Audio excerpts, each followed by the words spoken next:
মহান বিজয় দিবস উপলক্ষে আজ বুধবার মাদারীপুরে বর্ণাঢ্য র্যালি ও আলোচনা সভার আয়োজন করেছে বাংলাদেশ জাতীয়তাবাদী দল বিএনপি। বিকেল থেকে মাদারীপুর শহরের মুক্তমঞ্চে আলোচনা সভা অনুষ্ঠিত হয়। অনুষ্ঠানে প্রধান অতিথির বক্তব্য রাখেন হেরেন জেরিন খান, সাবেক সংসদ সদস্য, মাদারীপুর ২ আসন এবং কেন্দ্রীয় কমিটির সহশিক্ষা বিষয়ক সম্পাদক। বক্তব্যে তিনি মহান মুক্তিযুদ্ধের শহীদদের গভীর শ্রদ্ধার সঙ্গে স্মরণ করেন এবং বিজয়ের চেতনায় দেশ গঠনে সবাইকে ঐক্যবদ্ধ থাকার আহ্বান জানান। প্রধান অতিথির বক্তব্য শেষে মুক্তমঞ্চ থেকে একটি বর্ণাঢ্য র্যালি বের করা হয়। র্যালিটি মাদারীপুর শহরের প্রধান সড়ক প্রদক্ষিণ করে। র্যালি ও আলোচনা সভায় মাদারীপুর জেলা বিএনপি ও এর সকল অঙ্গ ও সহযোগী সংগঠনের বিপুল সংখ্যক নেতাকর্মী অংশগ্রহণ করেন। অনুষ্ঠানের আয়োজন করে মাদারীপুর জেলা বিএনপি ও সকল অঙ্গ ও সহযোগী সংগঠন। যাদের আত্মহতি, যাদের প্রাণের বিনিময় এই বাংলাদেশ স্বাধীন হয়েছে, আমি তাদের সবাইকে স্মরণ করি। আমি স্মরণ করি এই গণতান্ত্রিক আন্দোলনে যারা আত্মহতি দিয়েছে, নিহত হয়েছে তাদের সকলকে, এবং আগামী বাংলাদেশ গড়ার লক্ষ্যে আমাদের নেতা দীর্ঘ 18 বছর পর বাংলাদেশে আগমন করবেন। দিবস কিন্তু এমনিতেই আসে নাই, এর পিছনে অনেক রক্তক্ষয়ী আন্দোলন হয়েছে। ইতিহাস যার সাক্ষ্য, 1952-এর ভাষা আন্দোলন, 66-র স্বাধিকার আন্দোলন, 69-এর গণ অভ্যুত্থান, পরিশেষে এসেছে 71-এর স্বাধীনতা যুদ্ধ। জাতির শ্রেষ্ঠ সন্তান তাদের জীবন দিয়ে প্রমাণ করেছেন যে রক্তক্ষয়ী আন্দোলন কখনো বৃথা যেতে পারে না, তাই স্বাধীনতাও বৃথা যায় নাই। কিন্তু স্বাধীনতার আজকে প্রায় 50 বছর পরেও আমাদেরকে ভাবতে হচ্ছে এদেশটি সত্যিকারের স্বাধীনতা পেয়েছে, তাহলে কোথায় মানুষের এদেশের স্বাধীনতা সার্বভৌমত্ব আজ কেন হুমকির সম্মুখীন থাকবে। শিক্ষা বিষয়ক সম্পাদক, মাদারীপুর ২ আসনের ধানের শীষের কেন্দ্রী, একজন সৎ এবং আদর্শবান নেত্রী জননেত্রী জনাব হেলেন জেরিন খান উপস্থিত আছেন। বিভিন্ন ইউনিটের নেতৃবৃন্দ সকলকে মাদারীপুর জেলা কৃষক দলের পক্ষ থেকে সংগ্রামী শুভেচ্ছা এবং অভিনন্দন জানাচ্ছি। আমাদের লক্ষ্য এবং উদ্দেশ্য হচ্ছে জননিরাপত্তা এবং দুর্নীতিমুক্ত বাংলাদেশ গড়া।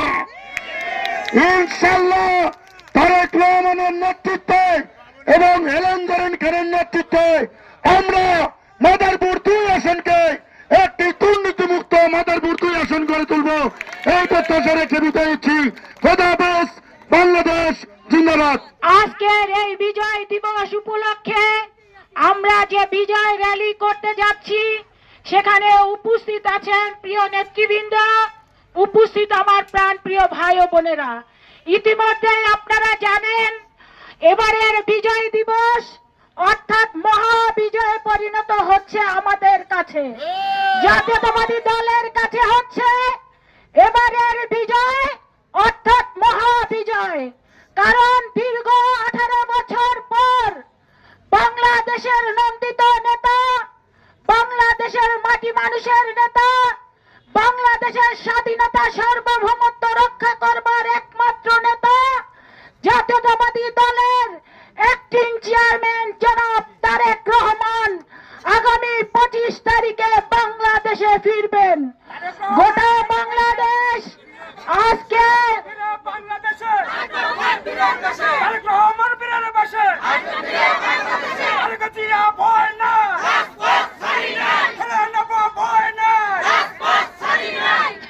গোটা বাংলাদেশ আজকে অধীর অপেক্ষা করছে।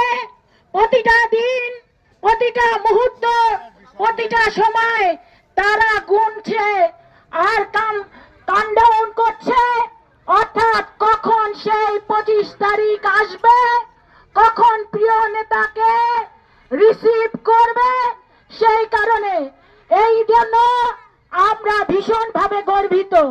আমরা আরো গর্বিত যে এই বাংলাদেশের স্বাধীনতা যার নেতৃত্ব হয়েছিল সেই আমাদের মহান স্বাধীনতার ঘোষক শহীদ রাষ্ট্রপতি জিয়া রহমান নিজে স্বাধীনতার ঘোষণা দিয়েছেন, অস্ত্র হাতে যুদ্ধ করে এই দেশ স্বাধীন করেছেন।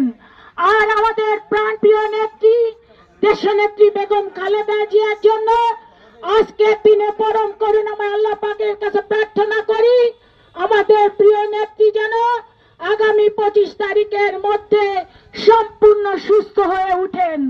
তিনি আগামী 25 তারিখে আমাদের প্রিয় নেতা দেশ নেতা আমাদের অ্যাক্টিং চেয়ারম্যান জনাব তারেক রহমান আসবেন, সেখানে যেন আমাদের প্রিয় নেত্রী উপস্থিত থাকতে পারেন, সেটাই আমরা পরম করুণাময় আল্লাহ পাকের কাছে প্রার্থনা করি। প্রিয় ভাই ও বোনেরা, আপনারা জানেন 30 লক্ষ নরনারীর রক্তের বিনিময়ে আমরা যে স্বাধীনতা অর্জন করেছিলাম, সেই স্বাধীনতাকে ভুলণ্ঠিত করবার জন্য এক শ্রেণীর লোক আপনারা জানেন নানা রকমের অপপ্রচার করছে, নানা রকমের তারা কথা বলে বেড়াচ্ছে, বক্তব্য দিয়ে বেড়াচ্ছে, নেগেটিভ সৃষ্টি করছে। এটার সাথে আমি তুলনা করতে চাই, আপনারা কচু পাতা দেখেছেন? কচু পাতা হচ্ছে দেখতে সবুজ, তেমনি ধরলে চুলকানি শুরু হয়ে যায়। ঠিক একই ভাবে এমন এক শ্রেণীর মানুষ আছে যারা দেখতে মানুষের মতো কিন্তু তাদের ভিতরটা আবর্জনায় পরিপূর্ণ। অর্থাৎ এই মহান স্বাধীন বাংলাদেশের স্বাধীনতা, সার্বভৌমত্ব এবং বিজয়কে নিয়ে যারা কটাক্ষ করে তারা হচ্ছে এক শ্রেণী আবর্জনা, মানুষ রূপী আবর্জনা। তাদেরকে আসুন আমরা এই মঞ্চ থেকে গণথুতু দিয়ে তাদেরকে আমরা ধিক্কার জানাই, নিন্দা জানাই।